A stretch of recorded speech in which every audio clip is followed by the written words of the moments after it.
السلام علیکم ورحمۃ اللہ۔ دعا ہے رب جلیل سے کہ اللہ رب العزت ہم سب کو بہترین دنیا اور خوبصورت آخرت نصیب فرمائے، آمین۔ الحمد للہ رب العالمین والعاقبۃ للمتقین والصلاة والسلام علی خاتم الانبیاء والمرسلین۔ اللہم صلی علی محمد فی اول کلامنا، اللہم صلی علی محمد فی اوسط کلامنا، اللہم صلی علی محمد فی آخر کلامنا۔ حضرت علی رضی اللہ تعالیٰ عنہ سے مروی ہے، وہ فرماتے ہیں کہ بے شک میں نے نبی پاک صلی اللہ علیہ وسلم کو فرماتے ہوئے سنا ہے کہ اے لوگو آگاہ ہو، جو ان قریب ایک عظیم ترین فتنہ برپا ہونے والا ہے۔ حضرت علی رضی اللہ تعالیٰ عنہ فرماتے ہیں کہ میں نے کہا یا رسول اللہ، اس فتنے سے چھٹکارے کی راہ کیا ہے؟ آپ صلی اللہ علیہ وسلم نے فرمایا کہ اس سے حفاظت کا ذریعہ قرآن کریم ہے، کیونکہ اس میں نمبر ایک پہلے لوگوں کی خبریں ہیں۔ قرآن کریم کے اندر پچھلی قوموں اور پچھلی امتوں کے اچھے برے واقعات اور احوال کا ذکر ہے۔ چنانچہ اس میں حضرت آدم علیہ السلام اور ان کے بیٹے قابیل اور حابیل کا واقعہ، حضرت ادریس علیہ السلام کے احوال، حضرت نوح علیہ السلام اور ان کی قوم کے واقعات، حضرت ابراہیم علیہ السلام اور نمرود کا واقعہ، حضرت لوط علیہ السلام اور ان کی قوم کا واقعہ، حضرت ہود علیہ السلام اور قوم عاد کے واقعات، حضرت صالح علیہ السلام اور قوم سمود کے واقعات، حضرت یونس علیہ السلام کا واقعہ، حضرت ایوب علیہ السلام کا واقعہ، حضرت اسماعیل علیہ السلام کا واقعہ،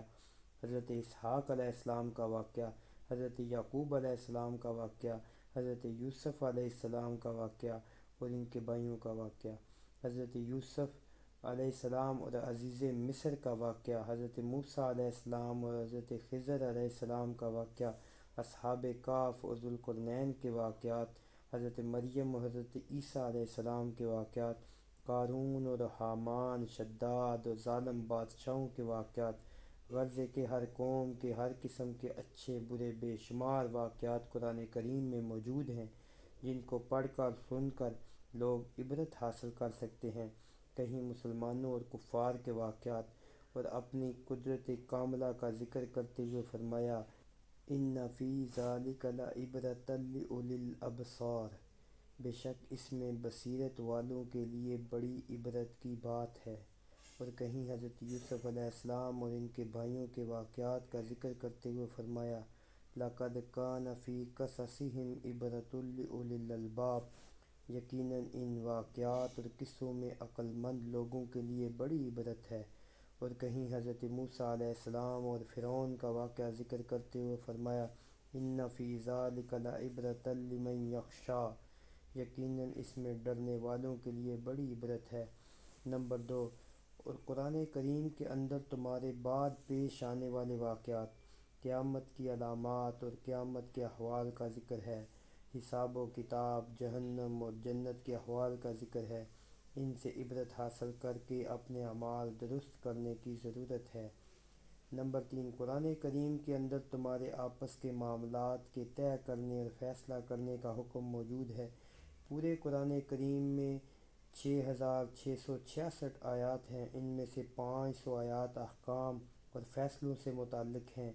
بعض علماء نے ان 500 آیتوں کی الگ سے بھی تفسیر لکھی ہے، جیسا ہے کہ بادشاہ عالمگیر کے استاد حضرت ملا جیون رحمۃ اللہ علیہ کی تفسیرات احمدیہ ہے، اور ان 500 کے علاوہ 6166 آیتوں میں پچھلی امتوں کے احوال و واقعات، قیامت، حساب و کتاب، جنت اور جہنم کے وعدے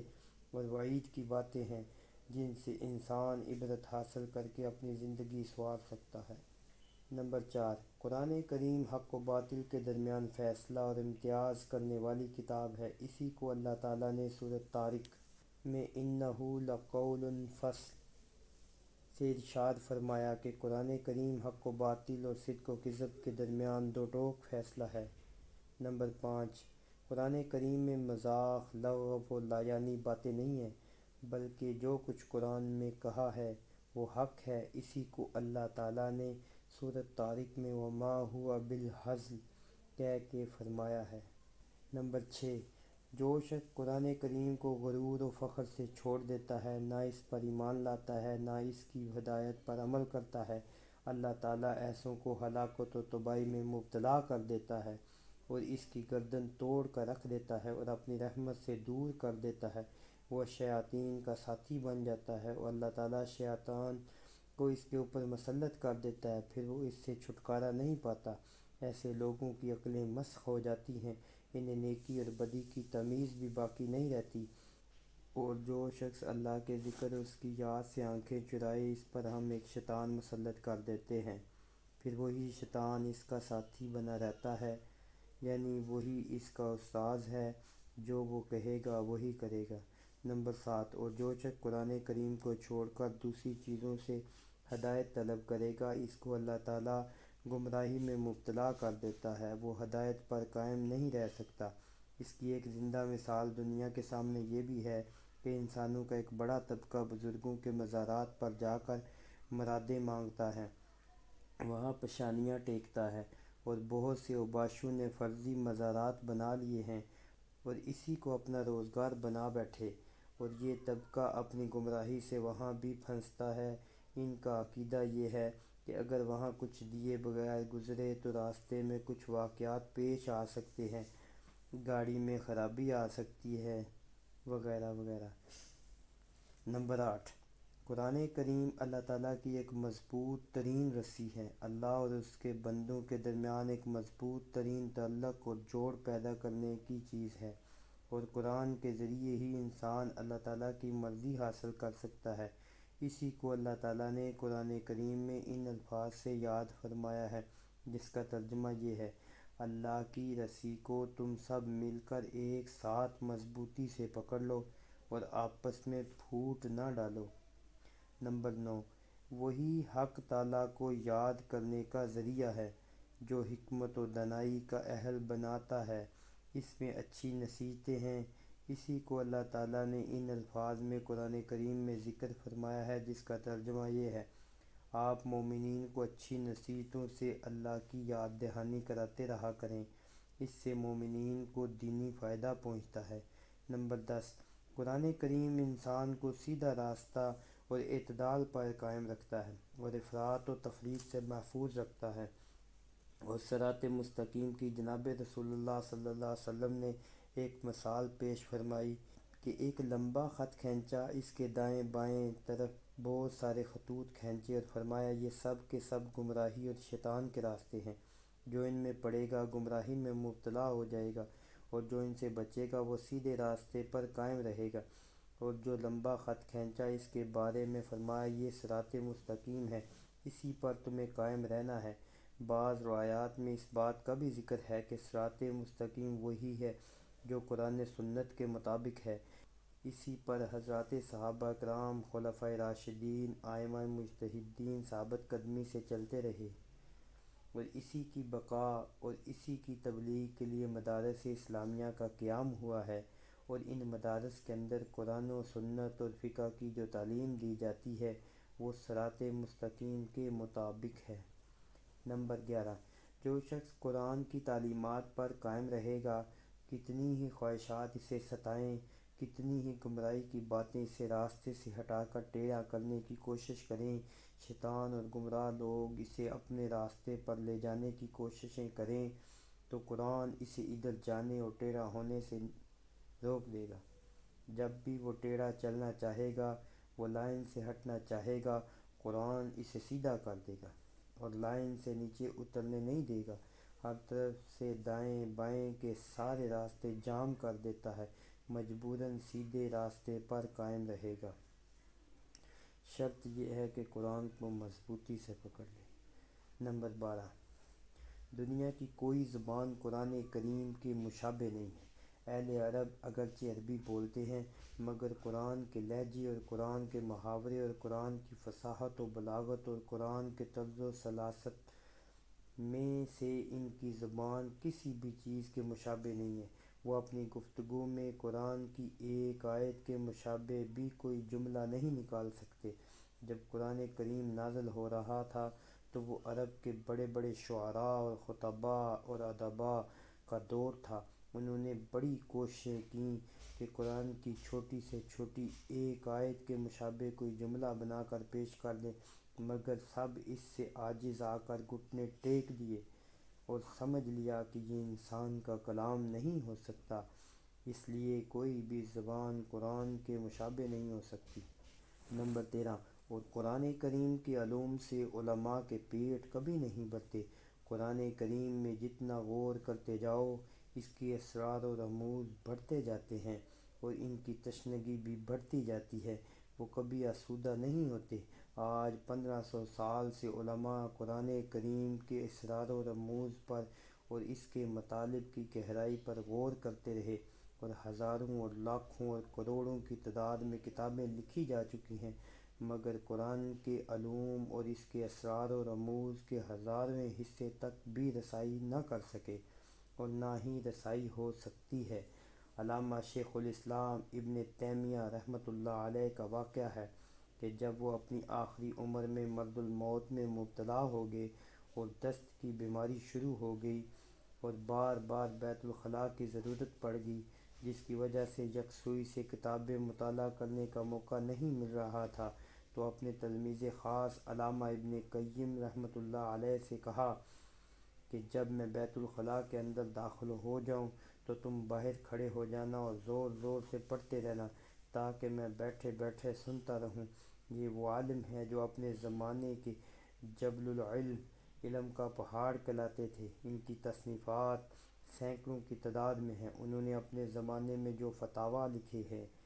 وہ اس وقت شائع ہو کر آ گئے ہیں۔ ہر جلد کئی کئی سو صفحات پر مشتمل ہے۔ ان کے فتاویٰ 73 جلدوں میں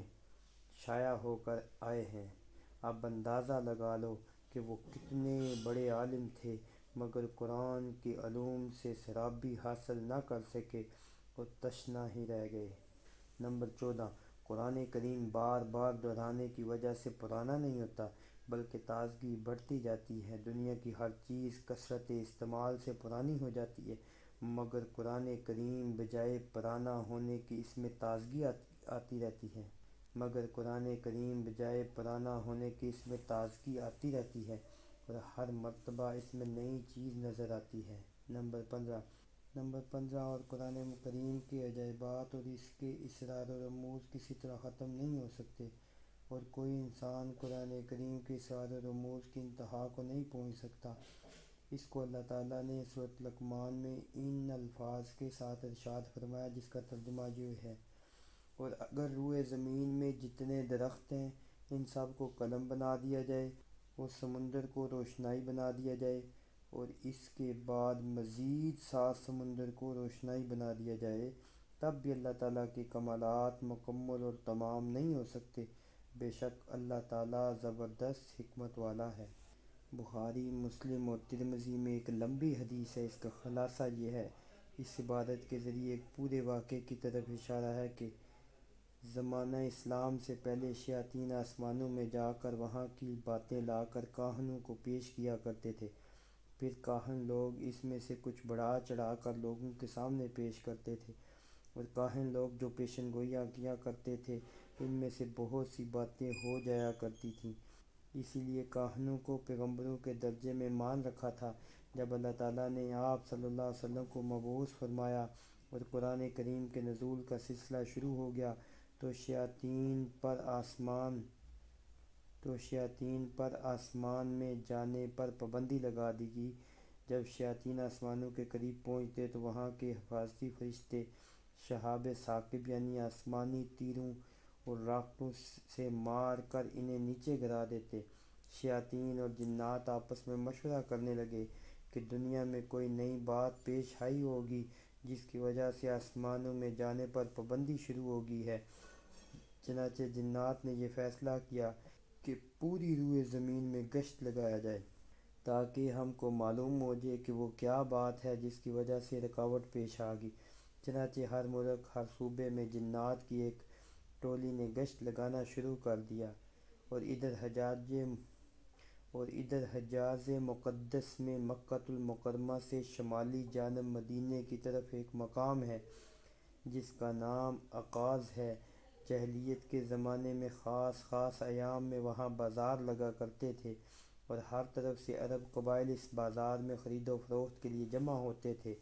تو نبی پاک صلی اللہ علیہ وسلم چند صحابہ کو لے کر دعوت اسلام پیش کرنے کی غرض سے اوقاس کے بازار کے لیے روانہ ہو گئے، اور اس بازار میں پہنچنے سے کچھ پہلے ایک نخلستان میں آپ صلی اللہ علیہ وسلم نے قیام فرمایا اور وہاں رات گزاری۔ پھر صبح کو فجر کی نماز میں جہری قرأت شروع فرما دی، تو جنات کی ایک ٹولی کا وہاں سے گزر ہوا، تو وہ جنات رسول اللہ صلی اللہ علیہ وسلم کی قرأت سن کر رک گئے اور کہنے لگے، یہی وہ چیز ہے جو ہمارے لیے رکاوٹ بن گئی۔ اسی وقت جنات کی اس ٹولی نے ایمان قبول کر لیا اور اپنی قوم کو جا کر کہا کہ بے شک ہم نے ایک عجیب و غریب قرآن سنا ہے جو ہدایت کا راستہ بتلاتا ہے، لہٰذا ہم اس پر ایمان لے آئے، اور ہم اپنے رب کے ساتھ کسی کو شریک نہیں ٹھہراتے۔ اسی کو جناب رسول اللہ صلی اللہ علیہ وسلم نے مذکورہ جملے میں ارشاد فرمایا۔ نمبر 17، جو شخص قرآن کریم کے مطابق بات کرے گا اس کو جھٹلایا نہیں جا سکتا بلکہ اس کی تصدیق کی جائے گی۔ نمبر 18،